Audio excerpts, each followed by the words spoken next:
Hello, स्वागत है आपका हमारा मिनी व्लॉग में। सुबह के बज गए है 6:30 और मैं उठ गई। उठने के बाद पथारी संकेल ली। उसके बाद ब्रश करने चली गई। ब्रश करके पानी थोड़ा गर्म करके पिया। ऐसे मैं रोज़ पीती हूँ, अच्छा लगता है थोड़ा गरम गरम पानी। इसके बाद चाय बनाई। चाय मैं आपको बता रही हूँ, ऐसे मैं कल बताया था ना कि ऐसे घी घर बनाती हूँ, ऐसे मलाई इकट्ठा करके बनाती हूँ। शेयर करूँगी मैं आपके साथ वीडियो घी का।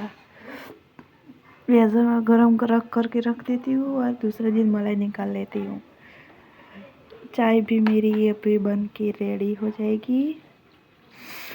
चाय नाश्ता कर लूँगी। अभी मेरी बच्ची सोई है, थोड़ा आवाज़ लगता है ना तो उठ जाती है। वो उठ गई, ब्रश करने गई है वो। और मैं नहा के आ गई, दिया बत्ती कर दिया और सारा काम कचरा पोता कपड़ा वासन सब कर दिया। बाय बाय, मिलते हैं नेक्स्ट वीडियो में।